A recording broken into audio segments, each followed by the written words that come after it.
Move away from my car before I have you dragged off this pavement. The voice cracked across the hotel entrance so sharply that even the valet boys stopped pretending not to stare. The old man sitting beside the curb did not flinch. He held a paper cup in both hands, as if the tea inside it mattered more than the expensive anger standing over him. His coveralls were faded blue, his work boots old, his shoulders slightly bent with age. But his face was calm in a way that made the shouting man seem smaller than he wanted to be. The shouting man was Malik Sifako, the kind of CEO whose smile appeared in magazines and whose cruelty appeared only when he thought nobody important was watching. Tonight, he had just finished celebrating the biggest deal of his career inside the Royal Meridian Hotel in Sandton, Johannesburg. Cameras had flashed, investors had toasted him. A new luxury redevelopment in the East Bank district was all but signed. Hundreds of millions were about to flow through his hands, and Malik loved the feeling of being the man people waited for. Then he stepped outside, saw an elderly African janitor resting beside his black Rolls-Royce Cullinan, and suddenly, his perfect night had found a target. "Did you hear me?" Malik snapped, stepping closer. "That car costs more than everything you've earned in your whole life." The old man raised his eyes slowly. "I heard you," he said. "Then stand up and get away from it. I am sitting on a public sidewalk." Malik gave a short laugh and turned slightly so his guests could enjoy the show with him. "You see that? He thinks because he can form a sentence, he belongs here." A few of them laughed, not because it was funny, but because rich people often mistake joining in for safety. The old man looked at none of them. He just took a small sip of tea. That irritated Malik more than fear would have. Across the entrance, Zincle, a young waitress finishing her shift, froze with a tray still in her hands. She knew the old man. He came most evenings around the same time, sat near the corner planter, drank tea, and watched the traffic move through the city as if he were listening to a voice no one else could hear. He never begged, never caused trouble, never asked for anything. Sometimes she brought him tea because the nights got cold, and because something in his eyes made kindness feel less like charity and more like respect. "Mr. Temba," she said softly under her breath, almost praying the scene would pass. But it didn't. Malik pointed to the pavement near the tire. "Look at that! Right next to my door! You people do this on purpose, hoping someone will pity you, hoping security will get tired, hoping you can steal something when nobody's looking." The old man finally stood, slowly, carefully, not out of fear, but because age had made quick movement unnecessary. He was taller than Malik expected, and for one brief second, the CEO seemed surprised that the man in coveralls had presence. "I have not touched your car," the old man said. "Then why are you here?" Malik demanded. The answer came quietly. "Because this corner matters to me." Malik smirked. "Of course it does. Poor men always have poetry when they need excuses." Behind him, one of his executives, a slick young man named Cabello, had already taken out his phone and started recording. He whispered to the woman beside him, "This is gold. People love these street dramas." His camera light blinked red. The old man saw it and said nothing. Malik noticed the silence and mistook it for weakness. "Call security," he told the doorman. "I want him moved, now." Security arrived in the form of a broad-shouldered man named Bonga, who worked hard, sent money home, and had learned that expensive hotels often asked him to protect comfort, not people. He approached the old man carefully. "Baba, please, let's go." "I am leaving," the old man said, bending to pick up his worn canvas bag. Malik stepped forward. "No, search the bag first." Bonga hesitated. "Sir, that may not be necessary." Malik turned cold. "Do you work for this hotel or not?" It was the kind of question that did not seek an answer, only obedience. Bonga reached for the bag. The old man held on for just a second, not pulling, not fighting, just holding. "Be careful," he said. Bonga tugged harder than he meant to. The old cloth straps snapped. The bag spilled open on the pavement. Out rolled a thermos, a folded gray cardigan, a small leather notebook with frayed edges, and a framed photograph wrapped in clear plastic. The photograph landed face up beneath the hotel light. It showed a much younger Temba standing beside a woman with bright eyes and a head wrap patterned in gold and blue. Between them was a half-finished brick building with a hand-painted sign that read, Ubuntu Learning House. Both of them were smiling, like people who had less money than faith. Malik barely glanced at it. Cabello zoomed in, laughing softly. "Treasures of the sidewalk," he said to his live audience. "Maybe the old man is a secret king." Some of the guests laughed again. Zincle did not. She rushed forward and knelt to help gather the old man's things. "Please stop filming him," she said. Malik shot her a look sharp enough to cut glass. "Get back inside." She ignored him and picked up the photograph with both hands. The old man accepted it from her gently, almost reverently, and pressed it against his chest before slipping it into the inside pocket of his coveralls. As he bent again, the hotel light caught something at the edge of his collar.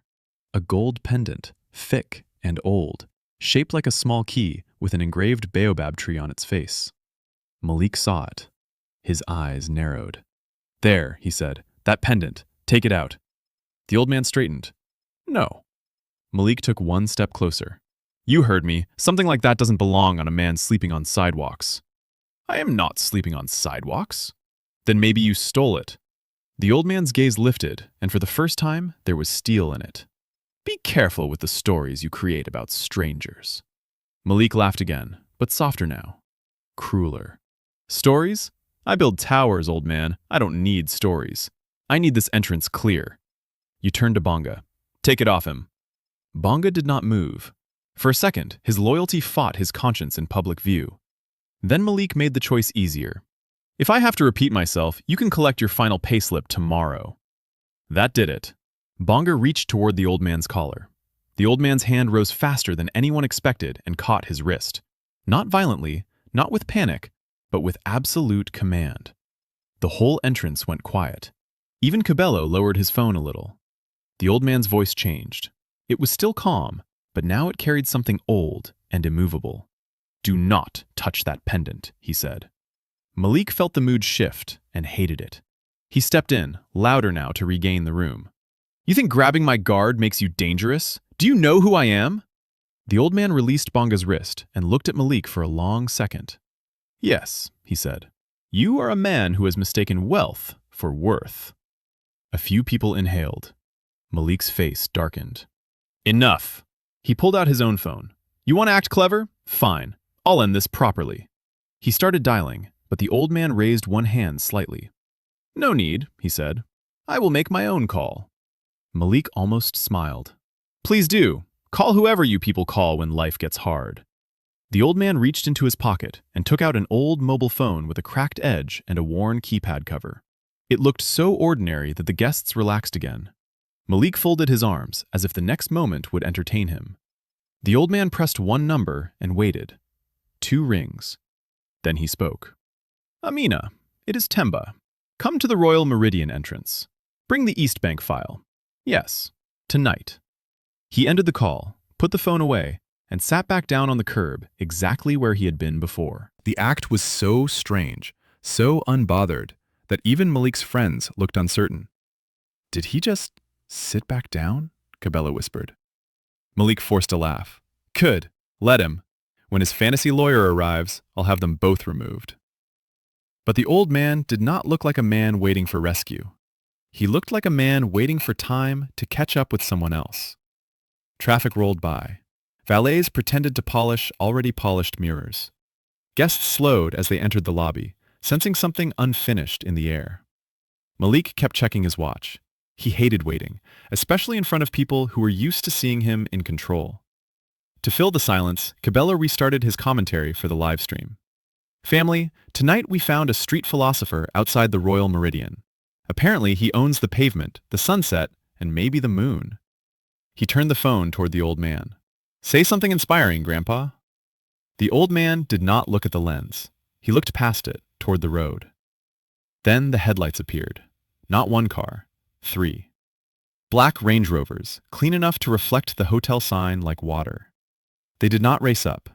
They arrived with that unnerving smoothness that belongs to people who never need to prove urgency. The middle vehicle stopped directly before the entrance. A woman stepped out first, mid-40s, dark tailored suit, braided hair pulled neatly back, no wasted movement. She looked once at the old man, then once at the people surrounding him, and her expression changed from concern to calculation. "Good evening, Baba," she said. "Sorry I took 11 minutes." The old man nodded. "You came fast enough, Amina." Behind her emerged 2 men in suits carrying document cases and a slim tablet. followed by an older gentleman with silver glasses and the quiet posture of someone used to boardrooms that decided cities. Malik's smile weakened. He knew the older gentleman. Everyone in development knew him. Daniel Maseko, chairman of Horizon Merchant Bank. Daniel looked at Malik, then at the old man on the curb, and what happened next drained the blood from half the faces at the entrance. He inclined his head respectfully. "Mr. Ndlovu," Daniel said, "I'm very sorry you were kept waiting outside." Malik blinked. "Mr. Ndlovu?" Amina turned toward him at last. "Yes," she said, "Mzee Temba Ndlovu." She opened a leather folder and removed several papers.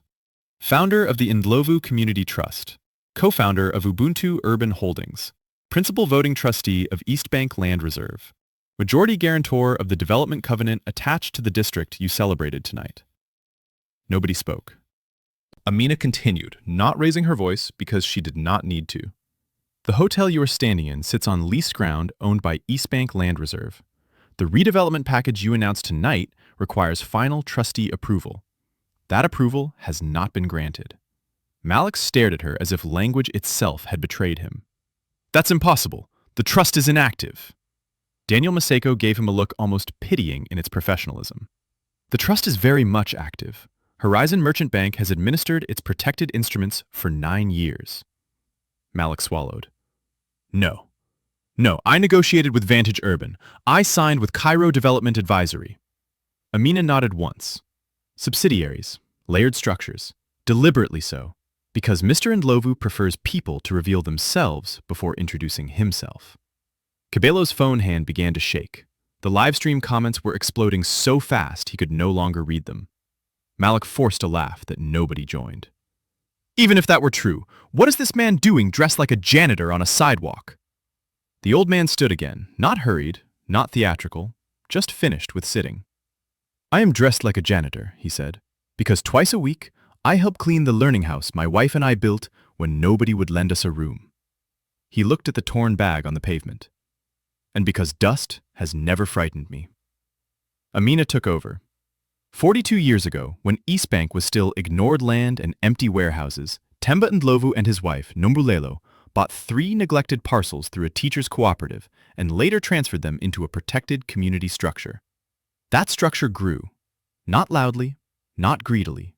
Schools, clinics, mixed-income housing, legal aid funds, your celebrated redevelopment, she said, turning a page, would displace 614 low-income families, close 2 community markets, and erase the protected public access corridor the trust was created to defend. Malik's face hardened as fear reached for denial. "Business requires difficult decisions." "No," the old man said. "Cruelty requires excuses." Zincle covered her mouth. Bonga looked down. Malik glanced around for support and found only people suddenly fascinated by silence. "This is ridiculous," he snapped. "If he is who you claim he is, why sit out here every evening like some forgotten watchman?" The answer came from the old man himself. "Because my wife died 3 years ago," he said. Every sound around them seemed to move back a step. "And this corner, right here beside this entrance, used to be the front of the first hall we rented for free literacy classes. We painted the walls ourselves." She stood under that light post, before your hotel, before your glass, before your perfumes, and told me one day no child from East Bank would have to ask permission to dream. "I come here because memory does not need marble to be sacred." Even Malik seemed unable to interrupt that. But pride is a stubborn disease. He recovered just enough to point at the spilled bag. "Fine words, very moving. But if you're so powerful, why not arrive in a convoy instead of begging for tea from waitresses?" The old man looked at Zincle, then back at Malik. "Because people who are only kind to power are not kind."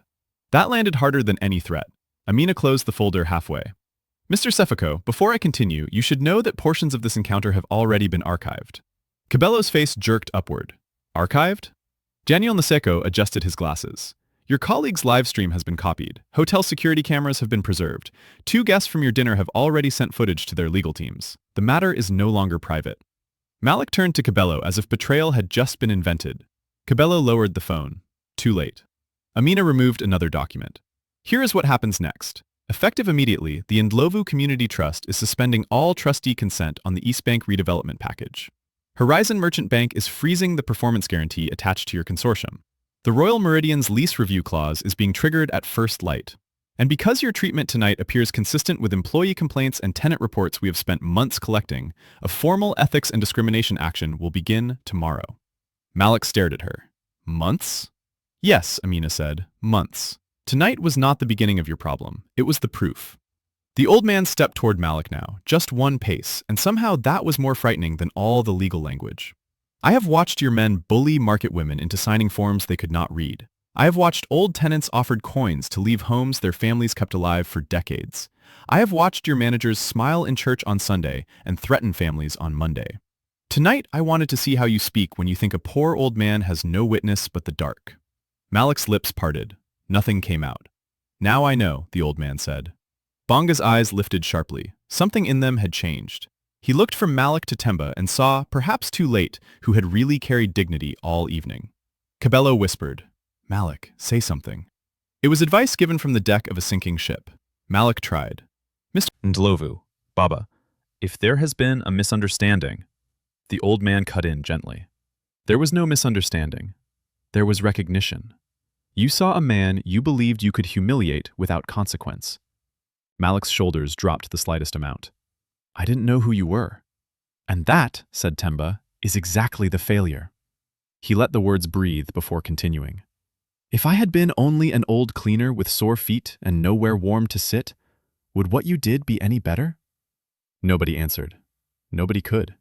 Zinclay's eyes filled. One investor took a step back, as if physical distance might unmake association. Amina signaled to one of her colleagues, who handed Banga a business card.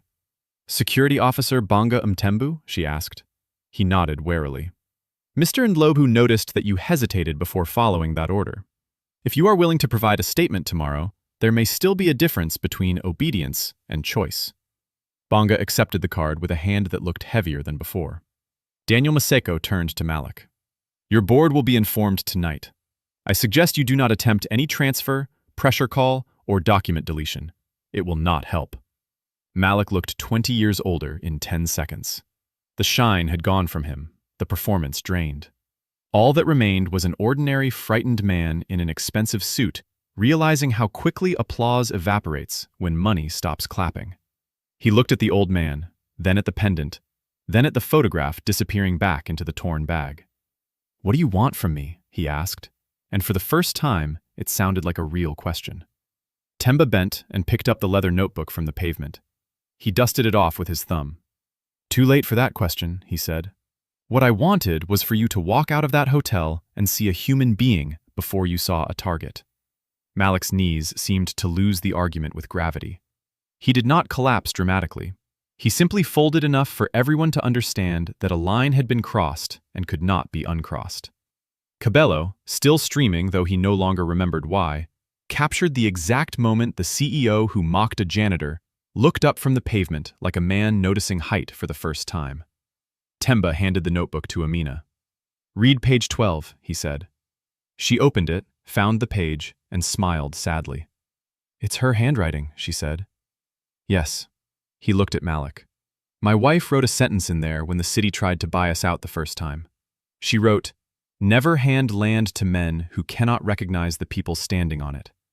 I kept that line for 40 years.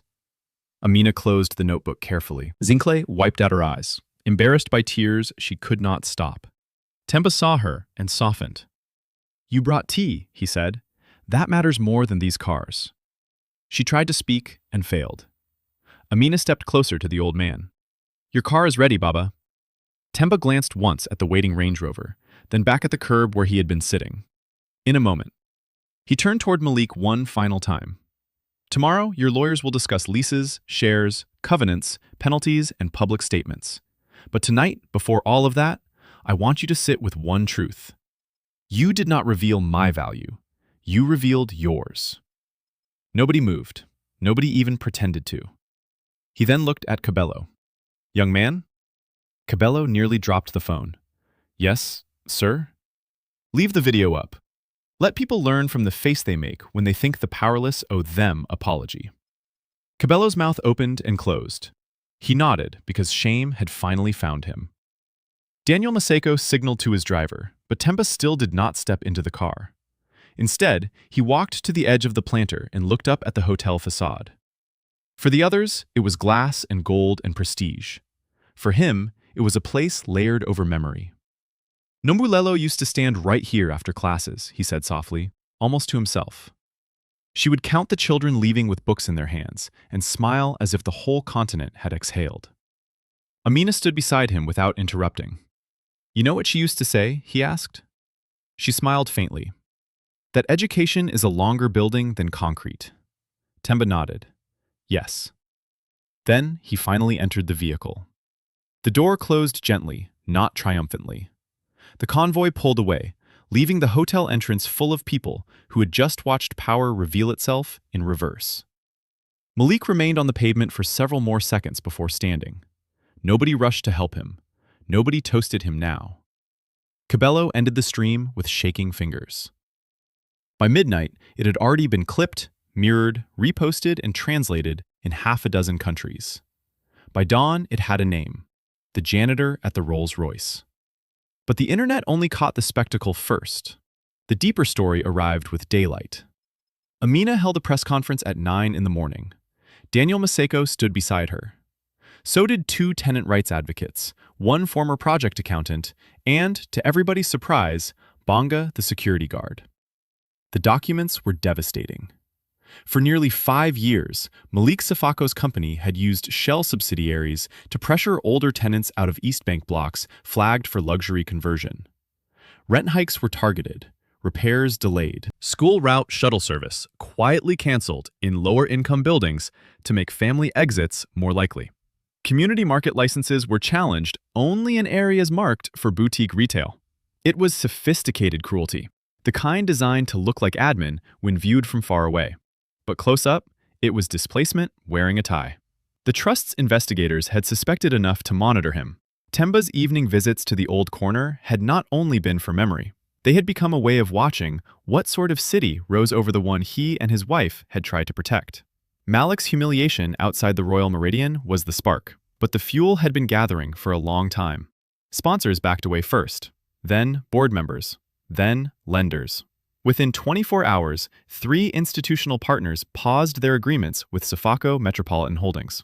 Within 48 hours, the city requested an independent review of East Bank approvals. Within 72, the Royal Meridian announced a temporary distancing from all celebratory branding tied to Malik's redevelopment launch. The phrase was bloodless. The market response was not. Shares dropped.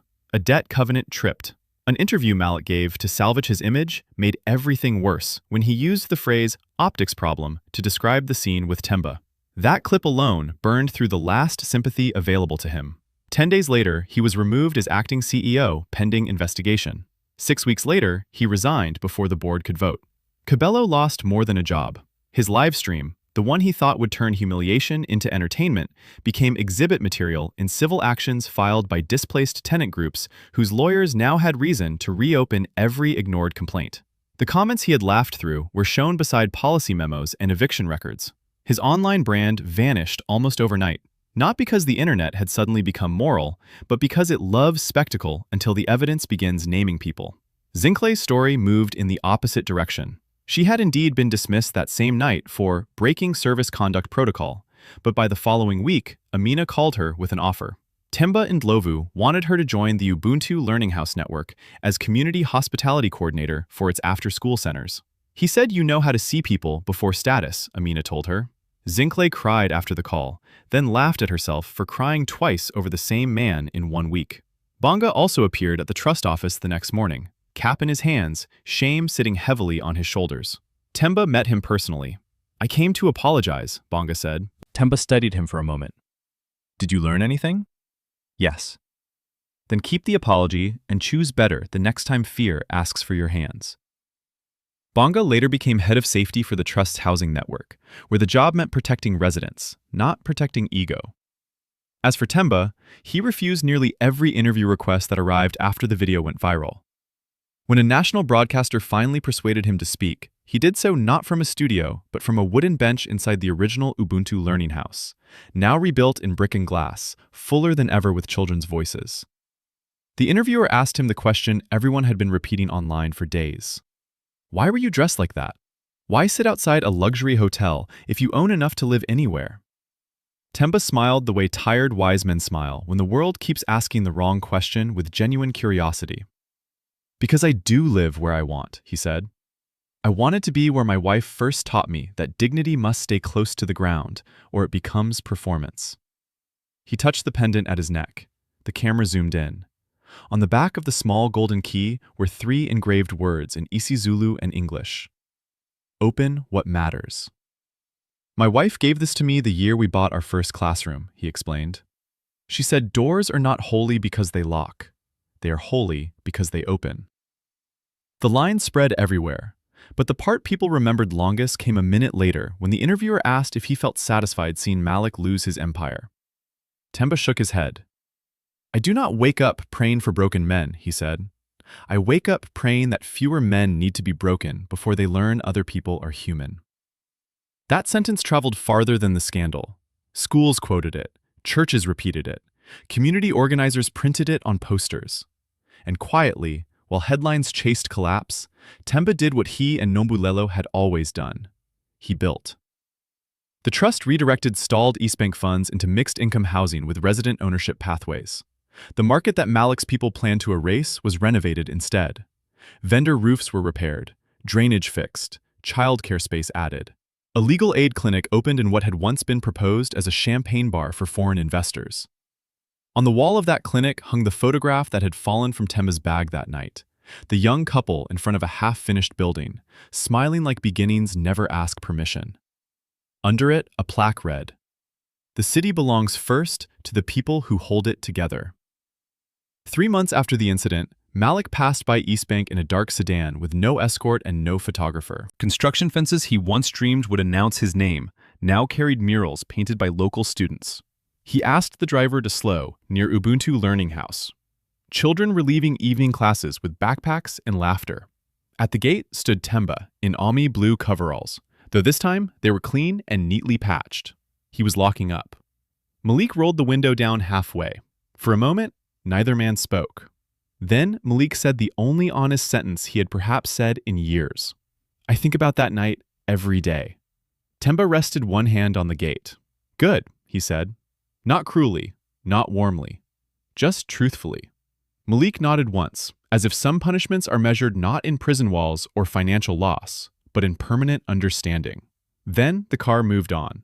Temba watched it disappear, slipped the key pendant back beneath his collar, and turned off the gate light. The street was quiet. From inside the building came the smell of books, soap, and old paint warmed by the day. The kind of smell money rarely notices, and children never forget. He looked up at the night sky over East Bank and spoke softly enough that only memory could answer. We kept it open, Nomsa. Then he walked home at the same unhurried pace with which he had endured humiliation, carried history, and outlasted men who thought polished shoes made them larger than the ground beneath them. And maybe that was the real story all along. Not that a wealthy CEO mocked the wrong old man. Not that one call destroyed a public image. Not even that a hidden empire stood behind patched coveralls and a paper cup of tea. The real story was simpler and far more dangerous to people like Malik Safako. The real story was that dignity does not announce itself with engines, logos, or invitations. Sometimes it sits quietly on a curb in old boots and waits to see who will recognize it without needing a reason. If you enjoyed this story, ask yourself one question before you leave. When kindness offers no reward, do you still know how to give it?